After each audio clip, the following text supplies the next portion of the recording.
Sí, gracias Fabricio por invitarme a un poco contar mi experiencia. Mi nombre es Juan Francisco Gómez, yo soy diseñador industrial. Yo me formé en la escuela del DUOC, después pasé por la escuela de diseño de la Universidad Mayor. Ahí hice una licenciatura en diseño. Eh, y nada, soy un profesional que ya llevo como más de 15 años, 17 años en esto del diseño industrial. Eh, tuve un paso digamos, bien prolongado por una empresa multinacional de origen francés, Schneider Electric. Y en ese periodo básicamente maduré, digamos, todo lo que el bagaje profesional que tenemos, bueno, que yo aporto hoy en día a lo que estoy haciendo, en este caso en Stout. Hace unos años me uní como socio a la empresa Stout, una empresa que ya lleva 11 años funcionando en Chile.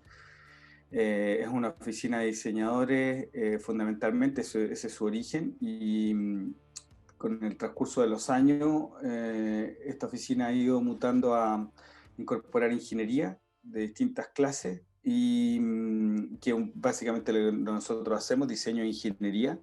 En estos últimos años es muy, digamos, queda muy claro que tanto el diseño como la ingeniería quedan cortos un poco para explicar todo lo que hacemos. En términos simples, nosotros desarrollamos tecnología para nuestros clientes, y eso lo hacemos desde acá, desde Chile, que es un poco la razón por la que estamos conversando, que tú me invitaste, Fabricio, para contar un poco la experiencia de estos años. Y en esos 11 años, bueno, ha habido de todo un poco, desde Oye, Juan Francisco, productos, servicios, sí. bueno, nos contaste un poco, digamos, que tú eres diseñador, entra a esta empresa que en el fondo hoy día tiene un foco de la ingeniería, pero tal vez desde una mirada del diseño y logra, digamos, juntar ambas especialidades, lo cual Ujú. tal vez es un valor, digamos, de negocio muy distinto al resto, porque generalmente diseño e ingeniería no conversan tanto. Y yo creo que un diferenciador de ustedes, yo conozco la empresa y claramente tiene que ver con eso, con eh, soluciones funcionales y con diseño, no solamente, digamos, desde la funcionalidad pura en la ingeniería, ni el diseño puro, sino que tienen un buen mix entre ambos. Y ustedes, yo he visto que han incorporado mucha electrónica, y hoy día tengo acá un grupo de alumnos que están partiendo sus estudios, van a aprender a trabajar con Arduino, y me encantaría que nos contara un poco cómo la automatización, cómo la electrónica, cómo la sensorización lo ha ayudado a ustedes con distintos proyectos, y han logrado desde Chile crear cosas basado en estas plataformas que existen hoy en día de automatización, sensorización y robótica en general. Y cómo ustedes han tomado eso, lo han llevado a un producto y han logrado finalmente solucionar problemas de sus clientes. Sí. Mira, nosotros tenemos, para decirlo, digamos, bien en simple, tenemos, y lo introduzco como parte del contexto de la respuesta. Nosotros tenemos tres tipos de clientes. Tenemos startups, personas que se autofinancian o son financiados por el Estado. Tenemos centros de investigación, que son centros de investigación normalmente asociados a universidades, y pequeñas, medianas y grandes empresas a las cuales, digamos, entregamos servicios, básicamente. Nosotros hacemos el desarrollo de estas soluciones, productos, ¿ya? En ese contexto hemos visto hasta ahora, repiten, relacionado con lo que tú acabas de mencionar. Hablemos digamos, desde lo más simple, que sería la integración de electrónica dentro de housing especializado, para poder poner una electrónica, un sensor en un lugar complejo al interior de, digamos, de un molino SAG, para ponerlo adentro de una viga, en un puente, para medir las vibraciones y obtener un dato, digamos, en tiempo real respecto de cómo se comporta el puente o su vida digamos, en trabajo. Eh, Hablemos de poner una electrónica en un dispositivo similar a un reloj inteligente. Ese es como lo más básico desde el punto de vista de lo que es integración y convertir una electrónica en un producto, ¿ya? Ese es el gran problema que tienen, digamos, lo electrónico o quienes están, digamos, tienen sus herramientas de expertise hoy en la electrónica pura y dura, ¿ya? Pero cuando uno tiene ciertas habilidades, conocimientos, capacidades para poder llevarla a, digamos, completar el círculo del producto, eso se transforma en algo que uno puede poner al menos en un piloto y eso probarlo y eso, pucha, es un salto hacia arriba respecto de una búsqueda de una solución, un producto. Después, como te decía, en estos centros de investigación, por ejemplo, nos han solicitado que lo ayudemos a colocar sensores en lugares difíciles. Y eso implica básicamente un componente, un sensor que a veces cuesta $1, ponerlo con un material, con un mecanismo para dosar, con un sistema de fijación en lugares, no sé, como una carretera, en el cuello de una persona, y eso, claro, implica que hay una sinergia enorme entre los profesionales que saben cómo funciona el sensor con los profesionales que entienden cómo llevarlo, digamos, a ese ámbito de contexto. Entonces, nos pasa que si no están los dos actores, esto no conversa, esto no funciona. Llegan muchas veces con, chuta, pongo un sensor y no me dura ni 2 minutos y se quemó, por ejemplo. Ya, entonces, y como todo proyecto parten experimentando hasta llegar, digamos, a la etapa donde las cosas empiezan a aparecer producto o alguna herramienta, ¿ya? Solución y todo. Entonces, digamos, hay un abanico amplio. Y después están las empresas grandes que quieren, digamos, hacer telemetría de control sobre procesos, personas, no sé, por ejemplo, poner una cámara de Arduino con una electrónica que no era Arduino, pero era un poco más sofisticada, en unos housing, no sé, 500 unidades en distintos puntos, desde un casino hasta los pasillos de una planta minera, para poder controlar el flujo, aforo, si la gente recibía el servicio que estaba comprometido, si comían o no comían, desde cosas triviales hasta cosas, digamos, bien sofisticadas. Oye, Juan Francisco, ¿Mm? un poco, digamos, yo sé que ustedes tienen hartos clientes, hartos proyectos, todo lo que es ¿Mm? generalmente investigación, desarrollo e innovación está muy asociado, digamos, a temas de confidencialidad, de propiedad intelectual. Imagino que hay un montón de proyectos que te encantaría poder contarnos, pero que obviamente esa confidencialidad, digamos, no te permite hacerlo. Pero hay alguno Ujú. de ellos en particular que nos podáis contar, alguno que ya esté, digamos, que a público para entender un Sí, poquito la idea general que tú nos presentas, entendía en un proyecto que ustedes han trabajado. sí. Por ejemplo, a ver, de las cosas viejas, los validadores del Transantiago pasaron por la oficina, tanto en una etapa de diseño original como después en etapas de modificación, mantenimiento. Esos fueron, digamos, hubieron una mezcla de diseños entre diseños que venían de afuera y que no funcionaron y que hubieron que rehacer para poder adaptarlo a la realidad nacional. Y eso ya, claro, hace más de, no sé, 9 años, 10 años deben ser de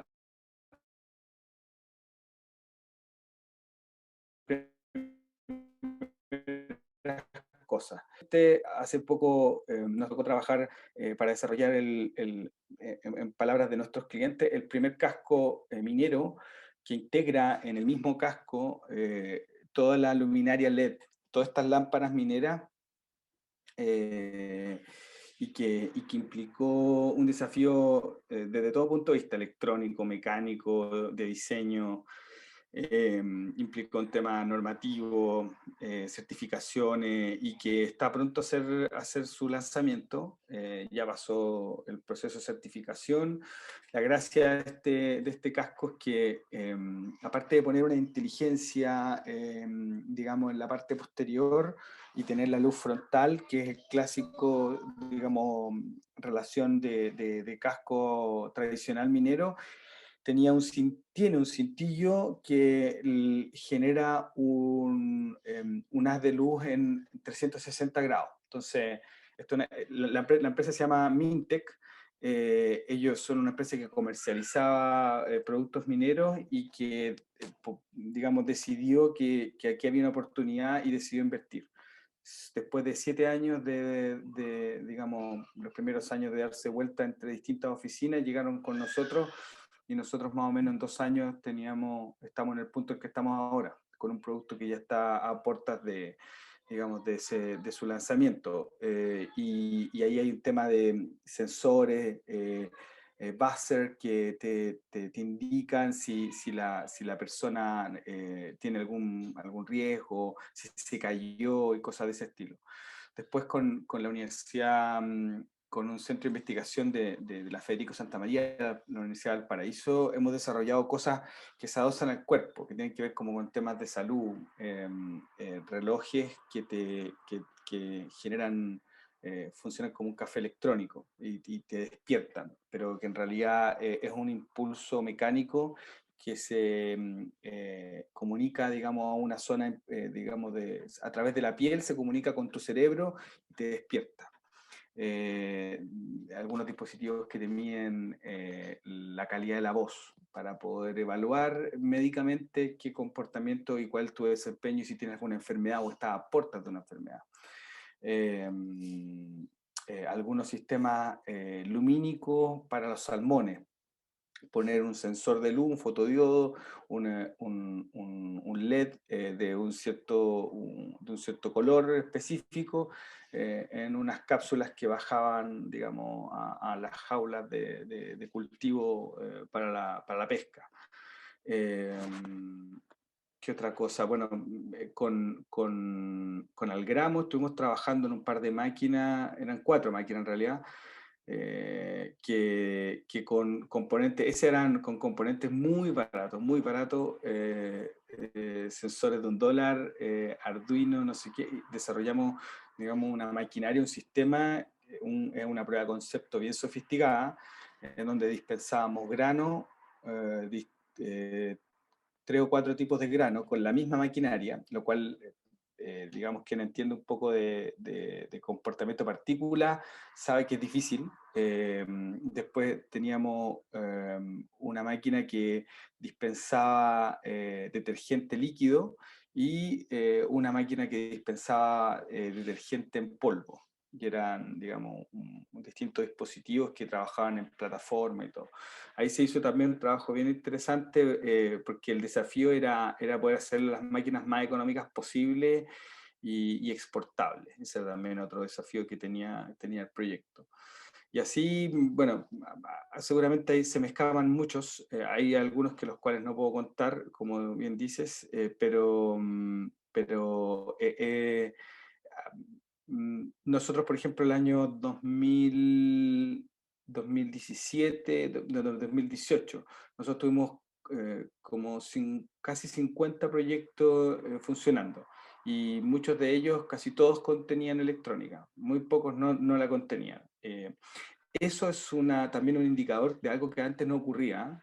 O sea, digamos, cuando la economía viene subiendo y hay un contexto, digamos, de inversión, y hay un contexto de desarrollo de proyectos, la necesidad de traer soluciones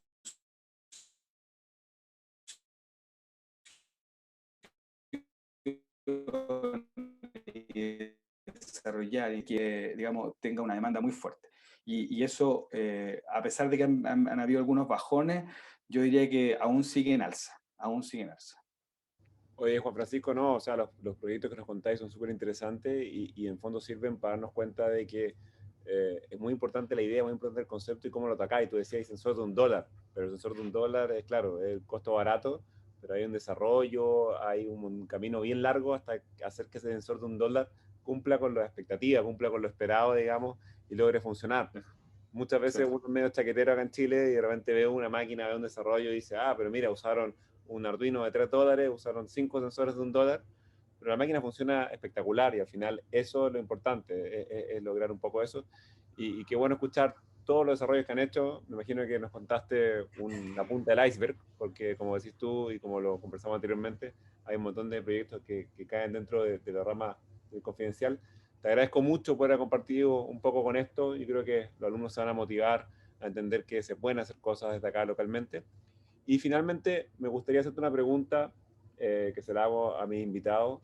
Eh, si hoy día, con lo que te ha pasado en tu vida, con tu experiencia de vida personal, profesional, estuvierais entrando a estudiar de nuevo, estuvierais en primer año, con esta mirada ya más madura, ¿qué Sí. recomendación desde ese punto, digamos, desde esa parte de tu vida le puedes hacer un alumno de primer año? Algo que te hubiera encantado, que alguien te hubiera dicho a ti cuando entraste a estudiar. Sí. Am, yo tal vez, en mi caso, yo hice esa reflexión. Eh, y tenía claro que el tema, más allá de la carrera, yo era una persona que quería crear cosas. No importaba si lo hacía desde la historia, desde el arte, la arquitectura, el diseño o la ingeniería, que esas eran mis opciones, digamos, de vida, ¿ya? Cuando entré a estudiar. Y, digamos, la recomendación es que no todo el mundo lo tiene claro, pero uno tiene que tratar digamos, de poner esfuerzo eh, en encontrar aquello que lo motiva, que lo mueve, independiente de la profesión, independiente del lugar, independiente del dinero, porque creo que las otras cosas llegan. Cuando uno está en el lugar correcto y está sintonizado consigo mismo, cosa que no necesariamente uno le achunta a la primera, hay que decirlo, pero ni en el trabajo ni en la carrera, pero sí eh, eh, digamos, en algún momento uno tiene que decir, bueno, ¿qué me motiva, qué me mueve? Y eso tratar de linkearlo con la mayor cantidad de cosas que uno ejecuta en el día, y la universidad claramente es una de ellas. Así que mi recomendación es a que hagan match con eso, se enfoquen en que sus clases los formen para eso. O sea, si tienen aquel que tenga un proyecto en mente y quiera desarrollarlo, aproveche cada una de las clases para orientarlo en ese sentido. Obviamente también en lo académico, porque es una cosa relevante, pero que ahí va a encontrar un plus que lo va a llevar más lejos que otros. Entonces, eso se los puedo recomendar porque al final la academia es el lugar en donde a uno, en estricto rigor, sin darse cuenta, lo terminan formando más allá de lo que realmente uno en lo concreto cree que una clase de cálculo, una clase de electrónica, de diseño, puede llegar a ser. Entonces, aprovechar la instancia, aprovechar los profesores, aprovechar el tiempo de uno y enfocarse en aquel proyecto de vida que uno pueda tener y sacarle provecho, porque al final todo eso se paga, se retribuye. Así que eso. Bacán.